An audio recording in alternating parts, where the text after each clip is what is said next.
Hello' everyone, মোৰ অন্য এটা মিনি ব্লগলৈ আপোনালোক সকলোকে স্বাগতম জনাইছোঁ। চ' গাইজ, মই দেখিছেনে কচু গছ, হালধি গছ উঘালি আছোঁ। একচুৱেলি মই গৈ আছোঁ আমাৰ বান নমাবলৈ।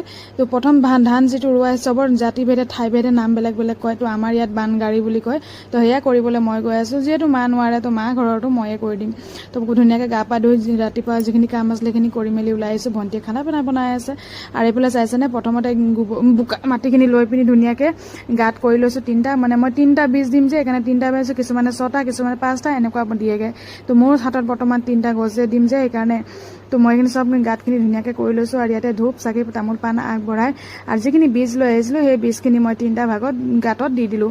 আৰু এইফালে দেখিছেনে, ফুল চুল দি ধুনীয়াকৈ সূৰ্য দেৱতাক প্ৰণাম কৰি আৰু মই ধুনীয়াকৈ বান গাড়ী নিয়ম নীতিখিনি কৰি দিছোঁ। মই বেলেগ এটা ভিডিঅ'ত সম্পূৰ্ণ নিয়মখিনি দেখুৱাম মই কেনেকৈ কি কৰিলোঁ। আৰু এয়া হৈছে আমাৰ পাপাহঁতৰ ঘৰৰ নিয়ম। মোৰ সৰু ঘৰৰ নিয়ম কেনেকৈ মই আজিলৈকে শিকা নাই দেই, কাৰণ আমাৰ মাটি আধি কৰে যে, তো এইখিনি মই দেখাই নাই। তো মই কৰিও পোৱা নাই সৰু ঘৰত খেতি, গম পাইছেনে। তো দেউতাকৰ ঘৰত সৰুৰ পৰা কৰিছোঁ, এনেকৈ নীতি নিয়ম কৰিছিলে। আৰু মাও অলপ চলপ এতিয়া কৈ পঠিয়ালে কেনেকৈ কৰিব লাগিব।